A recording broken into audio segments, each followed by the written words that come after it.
In between reservation phone calls that morning, she perched on the stool behind the front desk and let her mind wander. As soon as she'd told Aiden about her desire to move into the cottage, she'd felt that little surge of enthusiasm that she often got when she made a life-changing decision. Helping him to run the hotel was less exciting than she'd expected, but the cottage project would be a welcome distraction.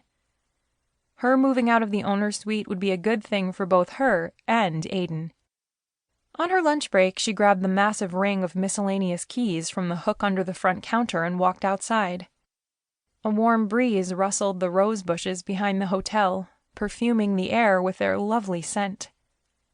She'd been stuck inside for so long that it felt amazing to get out and stretch her legs. She followed the crushed shell path behind the hotel, but it ended just short of the building to discourage guests from investigating the building.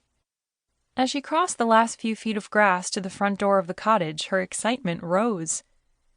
The outside of the building looked good. Fresh paint and shining windows. Maybe the inside wouldn't be too bad either.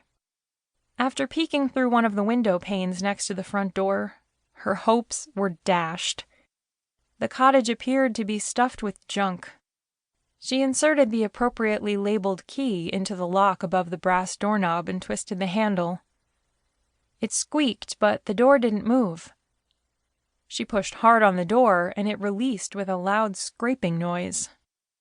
Nothing a little TLC couldn't fix, she thought. Maybe it wouldn't be too bad. She stepped inside, almost choking on dust. Someone, either their own staff or the former owners, had used the building as a storage unit. Stained mattresses, bedroom furniture, and rusted-out plumbing parts were strewn about on the cracked linoleum flooring. She pushed aside an old desk so she could move further into the room. The action startled a mouse, who skittered across the floor and into the far corner of the living room. This was even worse than she'd imagined.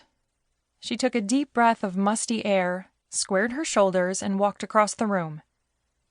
This time, she tried to assess it with the keen eye of an interior designer, distancing herself from any personal emotions to see the space for its possibilities. She scanned what she could see of the main room. A small kitchen was located in one corner, complete with an ancient refrigerator and a 3-burner stove. Sunlight streamed through the window over the sink, and there were plenty of cupboards. Next to the kitchen were 2 half-open doors. The other side of the room held a small fireplace, and 3 more windows that filled the room with light, and her soul with optimism. This could work. She checked out the first of the 2 interior doors. The bedroom was tiny, but big enough to hold a full-sized bed if she was careful about her furniture choices. Like the other rooms, it had 2 windows divided into 4 panes each. This room contained less junk, and she was able to cross over to the window, where a clear view of the ocean spread out in front of her, increasing her excitement. Opening the other door revealed a bathroom with a clawfoot tub, a tile floor, and a cracked sink. A strong odor of mold hung in the air, and she quickly shut the door. It wasn't ideal, but the handyman Maura had helped them locate had proven quite good at fixing anything they'd thrown at him so far.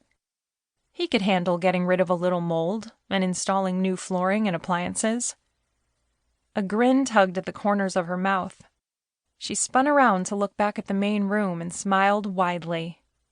This was going to work out.